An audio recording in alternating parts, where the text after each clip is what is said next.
So I have Grace with us, and Grace did the 21 meditation challenge, and there was a group of us, well, crew specifically, during the challenge.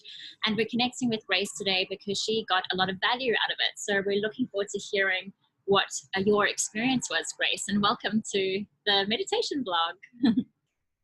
Yeah, absolutely. I was really excited to hear about the challenge. I think I first saw a post from Randy Berry. Sabrina, who I also follow, posted about it, and I thought it was out in community, and I was really excited to be a part of it. Okay, so you heard about it through Randy, and it was the perfect time for you to do the challenge? Yeah, well, yeah. So perfect is a funny word because it was great timing. I see it now. When I started, I was super excited. It was like, great, I'm going to meditate for 21 days. Everything's going to be awesome. And one of my intentions with this year was to deepen my at-home yoga and meditation practice. So I practice yoga a lot, but it's not something I've done by myself. But I also wanted to get back into meditation because I've practiced it on and off the last couple of years. So when we started the challenge, I was really excited. I invited a couple other friends to do it with me.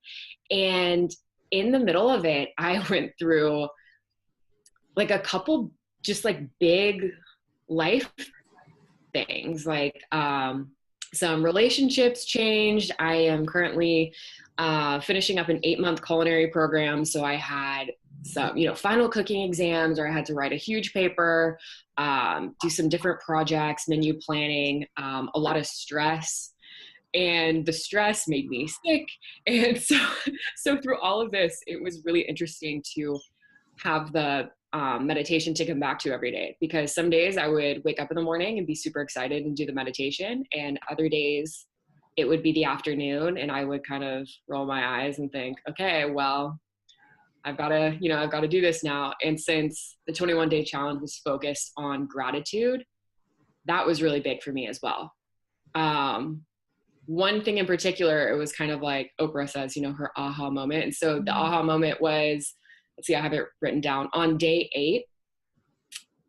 It was called Gratitude Benefits the Mind and the Body. And the centering thought for that day was, every thankful moment makes me healthier.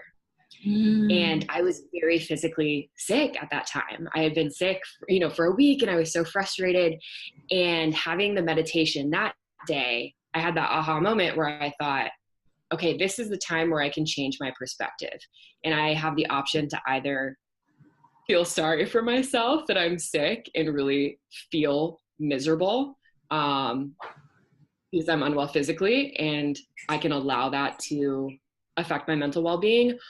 Or I can shift my perspective to, I am grateful that I am healing. I'm grateful that my body is doing its best to protect me from this illness. And having that mindset and shift, that made a big difference. Yeah, because I was about to ask you, what was the specific physiological effects that you experienced as a result of the meditation? So obviously your body was in pain and you weren't well. And since doing the meditation and shifting your mindset, what happened to you physiologically? Yeah, I was able to kind of find a sense of peace, or really come back to the breath work is something that I've also been practicing. And that's can kind of coordinate with meditation, where some of the days during the 10 minutes of where it's just, the music playing in the background, I would focus on a different breathing exercise. And I found, whether I was in a cooking lab, high stress at the end of this program, or feeling physically unwell, or if I was outside walking or doing my yoga practice, I could come back to the breath. And that was sort of a form of meditation that helped to calm my mind and physical body. So for someone who's experiencing, say, anxiety, and they start meditating, so the symptoms or the physical signs of anxiety could be your stomach's in knots, you're sweating, and obviously you're doing the head miles. You might have issues with your bowels. it can be a whole range of physiological side effects as a result of anxiety. But if you practice the meditation, which can be mindfulness, it could be breathing, what would that sense of calm look like? Yeah, so I have found that I carry a lot of stress in my neck and shoulders. So whether it's my job as a chef and I'm kind of hunched over or carrying things, or if I'm stressed, or I'm in Canada right now, it's been really cold, and my instinct is to tense up, whether it's against the cold or if I'm stressed, to tense up like this. And I found that focusing on the breath or being mindful about relaxing, I can then relax my shoulders, relax my jaw, and the physical release of tension can help relieve like some of the mental tension. Yes. And I also believe that through the meditation, your reactions to things change as well. So you might be very reactive, but when you practice meditation and you stay in the now, your responses to situations are more positive.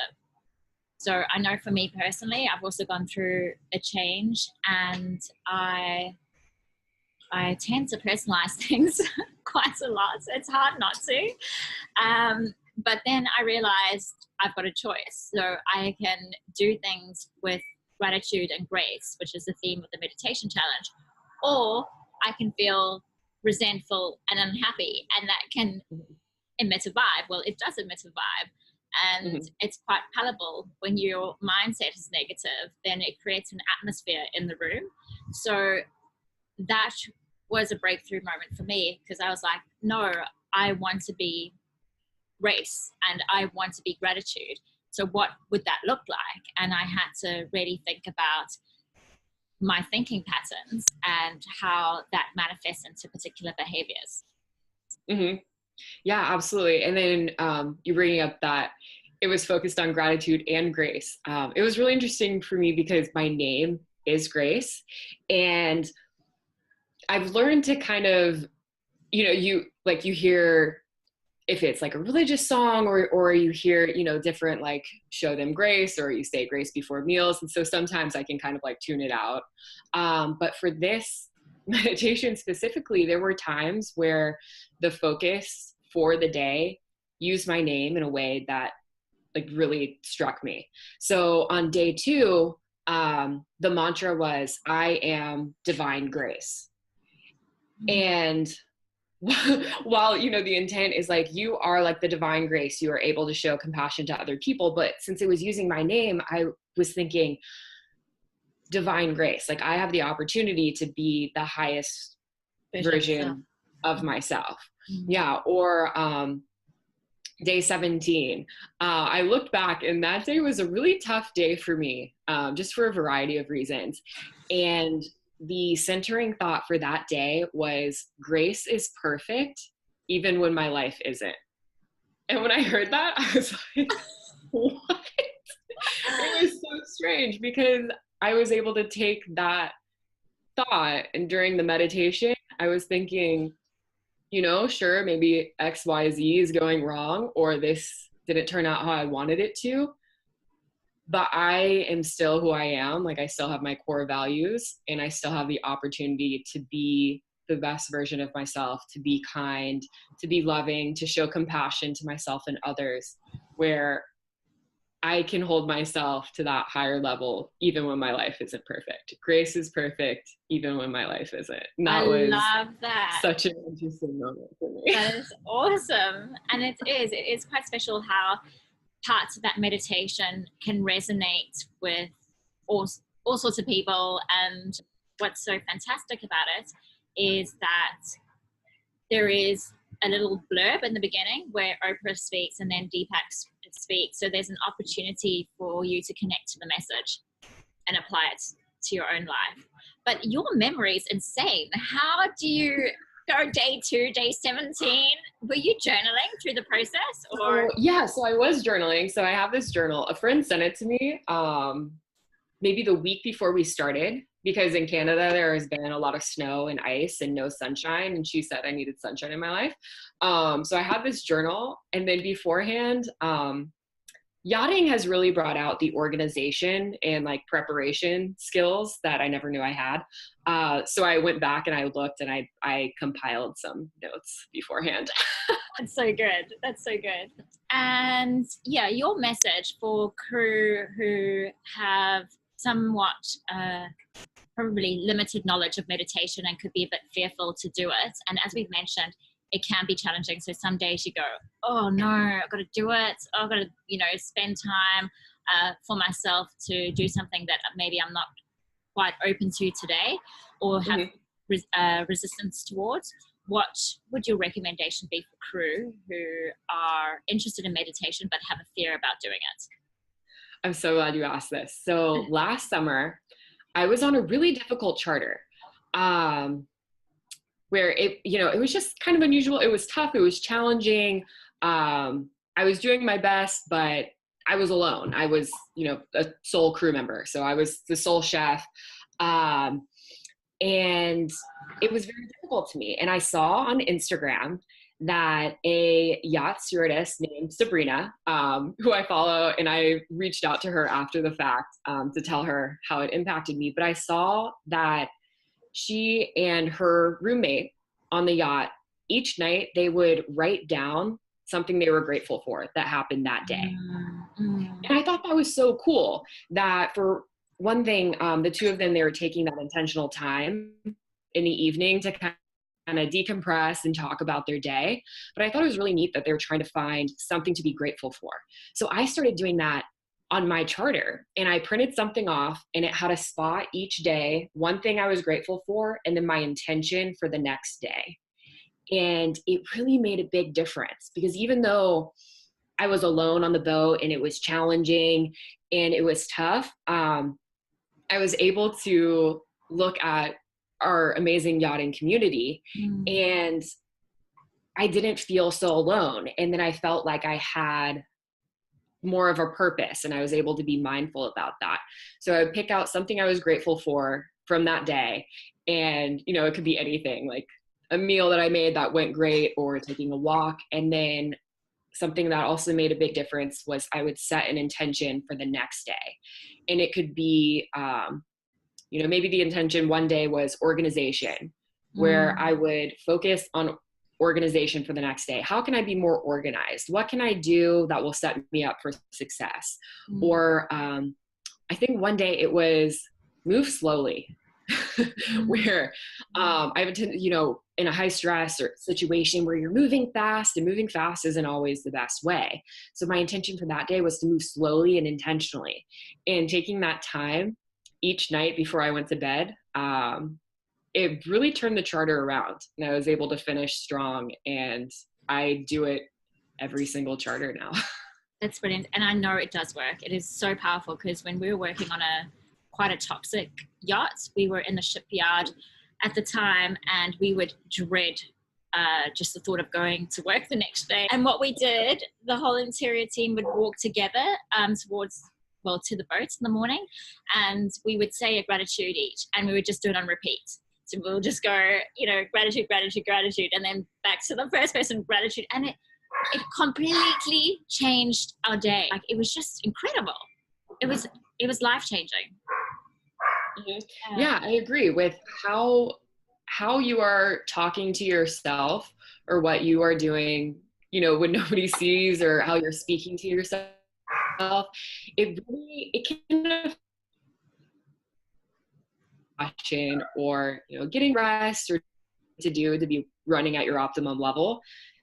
It can change how you treat others, or even the kind of energy that you give off, where if you are more joyful or more calm, it can affect other people. I think that's really neat. 100%. Oh, that's amazing. I'm so excited for the next one, because I feel like we're really building a strong community, and it's just creating a personal and safe space to share your experience too, I think is so special. And it brings like-minded people together, which is fantastic, because we need it in the industry. Absolutely. Yeah. And I think there really is such value in community over competition. And I'm so grateful that we have Instagram to connect with other yachties. I have women on Instagram who work on yachts that I've never met in person, but I consider them great friends. And I know that if I need advice on something, if I'm on charter, I can reach out to Gemma, or if I have a question about like health and wellness, I can reach out to Chelsea, or, all of these great people. Or I think it can be used as such a valuable tool to connect other people. Recently, there's been a new Instagram, the Super Yacht Chef, who has been posting so many photos from different chefs all around the world, which has been really neat because it's been really eye-opening to me to see how other people work or how they, style their food. And I think the yachting community as a whole is it's just full of incredible people. And the fact that a lot of us, we're trying intentionally to build each other up and 100%. help each other. Yeah. I think that's really great.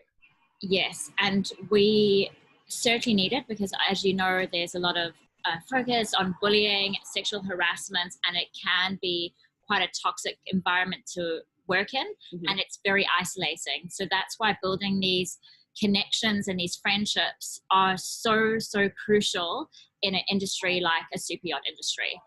So yeah, and I think all these influencers are all about not themselves but giving back, and that's so warming and so refreshing. Yeah, absolutely. I had a conversation with someone the other day, and they have studied psychology for quite some time, and they told me that like how the human mind is structured, you are more likely to remember something negative than something positive, where it can take 5 positive memories to counteract 1 negative one. And so I think with the news and the media, people are so apt and prone to, put negative stories out in the media where, maybe a couple of weeks ago, somebody posted an article about, something that was not great that happened in the yachting industry. But what people don't realize is that for every, one unsavory story, there are so many people who are kind and compassionate or have incredible stories themselves or are doing really great things to better the industry, better themselves, and better their crew members. It's just amazing. I love it. I think when there's a lot of positivity around, it just builds momentum, and it's like a snowball effect, and it just increases the vibration as well. So yeah, we just need to keep doing what we're doing. And I hope that the Crew Coach can be a platform to do that, where crew can come and voice something that is purposeful and meaningful to them, because this is what it's about. Yeah, absolutely. Yeah. Well, so lovely chatting to you. I'm so glad you got something out of it. I know. Yeah. Thank you so much. It's been wonderful talking with you. And I really did love the meditation challenge. It was fantastic. Oh, I'm so glad. But stay in touch. Absolutely. And all the best with everything. Thank you. Thanks so much. My pleasure.